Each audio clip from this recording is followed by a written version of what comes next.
ओम गंग गणपतये नमः। प्रिय श्रोताओं, आज है चैत्र मास के कृष्ण पक्ष की पावन संकष्टी चतुर्थी, जिसे भालचंद्र संकष्टी चतुर्थी और वासुदेव चतुर्थी के नाम से भी जाना जाता है। ये दिन भगवान गणेश जी और चौथ माता की विशेष कृपा प्राप्त करने का दिव्य अवसर माना जाता है। मान्यता है कि जो भी भक्त आज के दिन श्रद्धा और विश्वास के साथ संकष्टी चतुर्थी का व्रत करता है और चौथ माता व गणपति जी की कथा सुनता है, उसके जीवन के सभी संकट दूर हो जाते हैं। घर में सुख समृद्धि और संतानों की रक्षा का आशीर्वाद प्राप्त होता है। भगवान गणेश जी को विघ्नहर्ता और सिद्धिदाता कहा गया है। उनकी कृपा से असंभव कार्य भी संभव हो जाते हैं और जीवन के सभी विघ्न दूर हो जाते हैं। वहीं चौथ माता अपने भक्तों के परिवार और संतानों की रक्षा करती हैं और जिनके जीवन में संतान सुख का अभाव होता है, उन्हें संतान सुख का आशीर्वाद देती हैं। इसलिए आप भी अपने परिवार की सुख शांति और दीर्घायु जीवन की कामना से इस पावन कथा को अंत तक श्रद्धा से अवश्य सुनिएगा।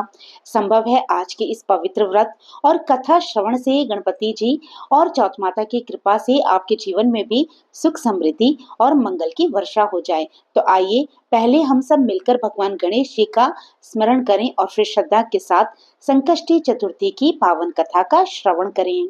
एक समय देवी पार्वती जी ने गणेश जी से पूछा, हे गणेश जी, चैत्र कृष्ण चतुर्थी को गणेश जी की पूजा कैसे करनी चाहिए? इस दिन भोजन में क्या करना चाहिए? चैत्र मास की गणपति देवता का क्या नाम है? उनके पूजन आदि का क्या विधान है? सो ये सब आप मुझसे कहिए। तब गणेश जी कहने लगे, हे माते, चैत्र कृष्ण चतुर्थी के दिन विकट नाम से गणेश जी की पूजा करनी चाहिए। दिन भर व्रत रखकर रात में षोडशोपचार से पूजन करना चाहिए। ब्राह्मण भोजन कराने के बाद ही इस दिन फलाहार करना चाहिए। ये व्रत सभी प्रकार के संकटों का नाश करने वाला है। इस दिन शुद्ध घी के साथ बिजोरे नींबू का हवन करने से बांझन स्त्रियां भी पुत्रवती हो जाती हैं। हे देवी, इसका इतिहास बड़ा विचित्र है। मैं उसे कह रहा हूँ, इसके स्मरण मात्र से ही मनुष्य को सिद्धि मिल जाती है। अब हे माते, आप भी इस कथा को ध्यान पूर्वक सुनिए। प्राचीन काल में सतयुग में मकरध्वज नाम से एक राजा हुए। वे अपनी प्रजा का बहुत अच्छे से पालन किया करते थे। उनकी प्रजा भी उन्हें बहुत प्रेम करती थी। उनके राज्य में कोई भी निर्धन गरीब नहीं था। चारों वर्ण अर्थात ब्राह्मण, क्षत्रिय, वैश्य, शूद्र अपने अपने धर्मों का पालन किया करते थे। प्रजा को चोर, डाकू आदि का बिल्कुल भी भय नहीं था। प्रजा स्वस्थ रहती थी। सभी लोग उदार, दयालु, सुंदर, बुद्धिमान, दानी और धार्मिक थे। इतना सुंदर शासन राज्य होते हुए भी राजा को पुत्र की प्राप्ति नहीं हुई। इसके बाद महर्षि याज्ञवल्क्य की कृपा से उनके द्वारा दिए गए उपदेश से उन्हें बाद में पुत्र की प्राप्ति हुई। राजा राज्य का सारा भार अपने मंत्री धर्मपाल पर सौंपकर तरह तरह के खेल खिलौने से अपने राजकुमार का पालन पोषण करने लगे। राज्य शासन हाथ में आ जाने के कारण मंत्री धर्मपाल धन धान्य द्वारा समृद्ध हो गया। मंत्री को एक से बढ़कर एक 5 पुत्र हुए। मंत्री पुत्रों का धूमधाम के साथ विवाह हुआ और वे सभी धन का उपभोग करने लगे। मंत्री के सबसे छोटे लड़के की पत्नी अत्यंत धर्मपरायणी थी। चैत्र कृष्ण चतुर्थी आने पर उसने बड़े भक्तिभाव से गणेश जी की पूजा की। उसका पूजन और व्रत देखकर उसकी सास एक दिन उससे कहने लगी, अरे क्या तंत्र मंत्र के द्वारा तू मेरे पुत्र को अपने वश में रखने का उपाय कर रही है? बार बार सास के मना किए जाने पर भी जब बहू नहीं मानी तो सास ने कहा, अरे दुष्टा, तू मेरी बात क्यों नहीं मान रही? मैं तुझे पीटकर ठीक कर दूंगी। और ये सब तांत्रिक व्यभिचार मुझे बिल्कुल भी पसंद नहीं। सासू माँ के इस प्रश्न के उत्तर में बहू कहने लगी, सासू माँ, मैं तो संकट नाशक गणेश जी का व्रत करती हूँ। ये व्रत अत्यंत शुभ फलदायक होता है। अपनी बहू की बात सुनकर उसने फिर अपने पुत्र से कहा, हे पुत्र, तुम्हारी पत्नी तो जादू टोने पर उतारू हो गई है। मेरे कई बार मना करने पर भी वह मानती नहीं। तुम इसको मार पीट कर ठीक कर दो। ताकि ये इस प्रकार का तंत्र मंत्र करना छोड़ दे। और मैं किसी गणेश जी को नहीं जानती, ये कौन है और इनका व्रत कैसे होता है। अरे हम लोग तो राजकुल के मनुष्य हैं, फिर भला हम लोगों पर किस प्रकार की विपत्ति आएगी और किस तरह की विपत्ति को ये दूर करेंगे। इस तरह माँ की बातों में आने के बाद बेटे ने अपनी पत्नी को खूब पीटा और इतनी मारपीट की, इतनी पीड़ा सहने के बाद भी उसकी पत्नी ने गणेश जी की पूजा करना बंद नहीं किया। उसने गजानन का व्रत किया। पूजा करने के बाद वह गणेश जी को याद करती हुई, उनका स्मरण करती हुई सच्चे मन से उनसे प्रार्थना करने लगी, हे गणेश जी, आप किसी भी तरह का कष्ट मेरे सास ससुर को दे दीजिए ताकि उनके मन में आपके प्रति भक्ति भाव जागृत हो जाए। और फिर तो गणेश भगवान जी ने बहू की भक्ति को देखकर और उस पर प्रसन्न होकर देखते ही देखते राजकुमार का अपहरण करके मंत्री धर्मपाल के महल में छुपा कर रख दिया। बाद में उसके वस्त्र आभूषण आदि उतारकर राजमहल में फेंक दिए और खुद अंतर्ध्यान हो गए। इधर राजा ने अपने पुत्र को बहुत तेजी से पुकारा, लेकिन बदले में कोई जवाब नहीं आया। फिर उन्होंने मंत्री के महल में जाकर पूछा कि मेरा राजकुमार कहाँ चला गया। महल में उसके सभी वस्त्र आभूषण तो हैं, लेकिन राजकुमार कहाँ चला गया? किसने ऐसा निंदनीय काम किया है? हाय, मेरा राजकुमार कहाँ चला गया? राजा की बात सुनकर मंत्री ने उत्तर दिया, हे राजन, आपका चंचल पुत्र कहाँ चला गया इसका मुझे नहीं पता। मैं अभी गांव, नगर, बाग, बगीचे सब जगह खोज करवाता हूँ। इसके बाद राजा ने अपने मंत्रियों से, अपने सारे सेवकों से कहा, हे अंगरक्षकों, मंत्रियों, मेरे पुत्र का जल्दी से पता लगाओ। राजा का आदेश पाकर राजा के दूत और सेवक सभी लोग जगह जगह पर राजकुमार की खोज करने लगे। जब कहीं भी राजकुमार का पता नहीं लगा तो सबने आकर डरते डरते राजा से निवेदन किया, महाराज, अपहरण कर्मियों का तो कहीं भी पता नहीं चला। राजकुमार को भी किसी ने आते जाते कहीं नहीं देखा। उनकी बातों को सुनकर फिर राजा ने अपने मंत्री को बुलवाया। मंत्री से राजा ने पूछा, बताओ कि मेरा पुत्र कहाँ है। हे धर्मपाल, मुझे साफ साफ बता दो कि मेरा राजकुमार कहाँ है। उसके वस्त्र आभूषण मुझे दिखाई दे रहे हैं, केवल वही नहीं है। अरे नीच, जल्दी बताओ, नहीं तो मैं तुम्हारा वध कर डालूंगा। मैं तुम्हारे कुल को भी नष्ट कर दूंगा, इसमें बिल्कुल भी संदेह नहीं है। अब राजा द्वारा डांट पड़ने पर मंत्री हैरान रह गया। फिर मंत्री ने सर झुकाकर कहा, राजन, मैं पता लगाता हूँ। इस नगर में बालक अपहरणकर्ताओं का ना तो कोई गिरोह है और ना ही आपके राज्य में डाकू आदि रहते हैं। फिर भी हे महाराज, पता नहीं किसने ऐसा नीच कर्म किया है और न जाने राजकुमार कहाँ चला गया। तब धर्मपाल ने आकर महल में अपनी पत्नी और अपने पुत्रों से इस बारे में पूछा। उसने अपनी सारी बहुओं को भी बुलाकर पूछा कि बताओ, राजकुमार कहाँ गया है और ये नीच कर्म किसने किया है। अगर राजकुमार का पता नहीं चला तो राजा मुझ अभागे के वंश का विनाश कर देंगे। ससुर की बात सुनकर छोटी बहू कहने लगी, हे पिताजी, आप इतना परेशान क्यों हो रहे हैं? आप पर गणेश जी का कोप हुआ है, इसलिए आप गणेश जी की आराधना कीजिए, तभी आपका ये संकट दूर हो सकेगा। राजा से लेकर नगर के सभी स्त्री, पुरुष, बालक, वृद्ध संकटनाशक चतुर्थी का व्रत विधि पूर्वक करेंगे तो गणेश जी की कृपा से राजकुमार मिल जाएंगे। बहू ने कहा, पिताजी, मेरा वचन कभी मिथ्या नहीं होगा। छोटी बहू की बात सुनकर ससुर ने हाथ जोड़कर कहा, हे बहू, तुम धन्य हो, तुम मेरा और मेरे कुल का उद्धार कर दोगी। बताओ बेटी, गणेश जी की पूजा कैसे की जाती है? मैं मंदबुद्धि होने के कारण व्रत के महात्म्य को नहीं जानता। हे कल्याणी, हम लोगों से जो भी अपराध हुआ हो उसे तुम क्षमा करो, राजकुमार का पता लगा दो। तब सभी ने मिलकर कष्टनाशक गणेश चतुर्थी का व्रत शुरू किया। राजा सहित समस्त प्रजाजनों ने गणेश भगवान की प्रसन्नता के लिए इस व्रत को किया, जिससे गणेश जी भगवान प्रसन्न हो गए और सब लोगों के देखते ही देखते उन्होंने राजकुमार को प्रकट कर दिया। राजकुमार को सामने देखकर राजा सहित सभी नगरवासी आश्चर्य में पड़ गए। सब लोग बहुत प्रसन्न हुए और राजा की प्रसन्नता की तो सीमा ही नहीं थी। राजा कह उठे, हे गणेश भगवान, आप धन्य हैं और इस मंत्री की कल्याणी पतोहू भी धन्य है, जिसकी कृपा से मेरा पुत्र यमराज की यहाँ से आकर भी लौट आया। इसलिए अब सब लोग इस संतानदायक और कष्ट निवारक व्रत को निरंतर विधि पूर्वक करते रहें। अपनी माता पार्वती को इस प्रकार व्रत का विधान बताकर गणेश भगवान मौन हो गए। ये सारी कथा धर्मराज युधिष्ठिर के पूछने पर भगवान श्री कृष्ण ने उन्हें सुनाई थी और कहा, हे धर्मराज, त्रिलोकी में इस व्रत से बढ़कर अन्य कोई व्रत नहीं है।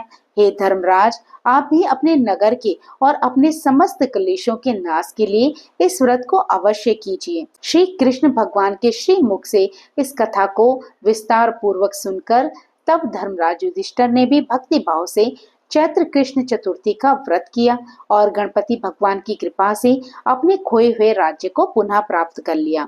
चतुर्थी तिथि आने पर स्नान करने के बाद सोने, चांदी, तांबे, पीतल या मिट्टी से बनी भगवान गणेश जी की मूर्ति स्थापित करें। गणेश जी को स्नान कराएं। इसके बाद उन्हें जनेऊ धारण कराएं। अबीर, गुलाल, चंदन, सिंदूर, इत्र आदि गणपति को अर्पित करें। वस्त्र अर्पित करें, अक्षत चढ़ाएं, फूलों से श्रृंगार करें, गणेश मंत्र बोलते हुए दुर्वा अर्पित करें, भगवान को लड्डुओं का भोग लगाएं, कपूर जलाएं, धूप दीप से आरती करें। पूजा करने के बाद भगवान से सच्चे मन से क्षमा मांगे। अंत में बचा हुआ प्रसाद अन्य सभी भक्तों में बांट दे। अगर संभव हो तो घर में ब्राह्मणों को भोजन कराएं और अपनी सामर्थ्य के अनुसार उन्हें दक्षिणा भी दें। इस प्रकार जो भी विघ्नहर्ता भगवान गणेश जी को समर्पित ये व्रत करता है, उनके सभी कष्टों का नाश होता है और उन पर सदैव भगवान जी की कृपा बनी रहती है। तो सभी मिलकर प्रेम से बोलिए, गणेश भगवान जी की जय हो। तो भक्तों, अब आप सुनिए चौथ माता की कथा, जिनके बिना संकष्टी चतुर्थी की सुनी गई कथाएं अधूरी मानी जाती हैं। प्राचीन कथा के अनुसार एक बार एक सेठ सेठानी थे। उनके एक बेटा और बहू भी थे। बहू सबको भोजन कराकर फिर स्वयं भोजन किया करती थी। उनकी एक पड़ोसन ऐसी भी थी जो रोज बहू से पूछती, बहू आज क्या बनाया, क्या खाया? बहू कहती, ठंडो बासी। एक दिन उसके पति ने ऐसा सुनकर सोचा कि आज तो पकवान बनाए जाएं, फिर देखी मेरी पत्नी क्या कहती है। उसने तरह तरह के पकवान बनवाए और घर के सभी लोगों ने एक साथ बैठकर भोजन किया। आज भी पड़ोसन ने पूछा तो बहू ने वही कहा, ठंडो बासी। सेठ के लड़के ने सोचा, हो न हो कोई बात जरूर है जिस कारण मेरी पत्नी ऐसा कहती है। फिर उसने अपनी पत्नी से पूछा, तुम रोज ठंडो बासी खाया ऐसा क्यों कहती हो, जबकि हम सब ने तो एक साथ बैठकर कई तरह के पकवान खाए थे। तब उसकी पत्नी कहने लगी, हम सब जो खा रहे हैं वे हमारे बाप दादाओं की कमाई है। जिस दिन आप कमा कर लाओगे उस दिन मैं समझूंगी कि हम ताजा भोजन कर रहे हैं। सेठ के लड़के ने इस बात पर खूब विचार किया। फिर एक दिन अपनी माँ से कहा, माँ मैं एक बड़े शहर में पैसे कमाने जा रहा हूँ। माँ बोली, बेटा हमारे पास तो इतना धन है कि खाए नहीं खाया जाएगा। माँ के मना करने पर भी बेटे ने खुद कमाने का निश्चय किया और जाते समय अपनी पत्नी से कहने लगा कि मैं जब तक कमाकर बहुत सारा धन लेकर वापस ना आऊं, तुम चूल्हे की आग मत बुझने देना। और फिर एक दिन चूल्हे की आग बुझ गई। तब वह मन ही मन घबराने लगी, कहीं मेरे पति पर कोई संकट तो नहीं आन पड़ा। जल्दी से पड़ोस में से आग लाकर चूल्हे में रख देती हूँ। ऐसा सोचकर वे पड़ोस में गई। वहां पड़ोसन चौथ माता का व्रत कर रही थी। पड़ोसन ने कहा, बहन थोड़ी देर में आकर ले जाना। बहू ने पड़ोसन से पूछा कि आप ये व्रत क्यों करती हो, इसके करने से क्या मिलता है? पड़ोसन कहने लगी, चौथ माता के इस व्रत को करने से अन्न मिलता है, लक्ष्मी मिलती है और अपनी सभी मनोकामनाएं पूर्ण होती हैं। अब बहू भी चौथ माता का व्रत करने लगी। दीवार पर चौथ माता बनाई और उस दिन घी गुड़ का चूरमा बनाकर रात को चंद्रमा को अर्घ देकर भोजन करती। ऐसा करते करते उसे बहुत दिन बीत गए। उधर चौथ माता ने बहू के पति को सपने में दर्शन दिए कि साहूकार के बेटे, तू जाग रहा है या सो रहा है? तेरी पत्नी तुझे बहुत याद कर रही है। घर जा और उसकी चिंता मिटा।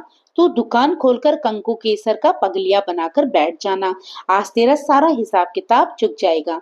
अब तो चौथ माता ने जैसा कहा था वैसा ही हुआ। उसने घर जाने की तैयारी की और गाड़ी भरकर धन दौलत लेकर चल पड़ा। रास्ते में एक बड़ा सा काला नाग फन फैलाए बैठ गया और बोला, आज तो मैं तुझे डसूंगा, छोड़ूंगा नहीं, तेरी उम्र पूरी हो गई। सेठ का लड़का बोला, आज चौथ माता ने मुझे सपना दिया तो मैं अपनी पत्नी से मिलने जा रहा हूँ। वह घर पर मेरा इंतजार कर रही होगी, बहुत चिंता कर रही होगी। मैं उससे मिलकर जरूर वापस आ जाऊंगा, तब तुम मुझे डस लेना। नाग बोला, तुम अगर शपथ लेकर जाओ तो मैं तुम्हें जाने दूंगा, अगर तुम लौट कर नहीं आए तो मैं तुम्हारे घर आकर ही तुम्हें डस लूंगा। इस प्रकार साहूकार का बेटा सांप को वचन देकर अपने घर पहुंच गया। वहां वह सभी से हंसी खुशी मिला और भोजन करके फिर एक कोने में उदास होकर बैठ गया। उसकी पत्नी ने उसकी उदासी का कारण पूछा तो पति ने काले नाग वाली बात बताते हुए कहा, अगर मैं उसके पास नहीं जाऊंगा तो वह घर आकर ही मुझे डस लेगा। पत्नी बहुत चतुर थी, बोली, आप घबराओ नहीं, लेट जाओ, मैं एक उपाय करती हूँ। पत्नी ने कमरे की 7 पैड़ी धोई। पहली पैड़ी पर रेत, दूसरी पर इत्र, तीसरी पर गुलाल फूल, चौथी पर कंकु केसर, पांचवी पर लड्डू पेड़ा, छठी पर गादी गलीचा और 7वीं पैड़ी पर दूध से भरकर कटोरा रख दिया। इस प्रकार वे सातों ही पैड़ी सजाकर बैठ गई।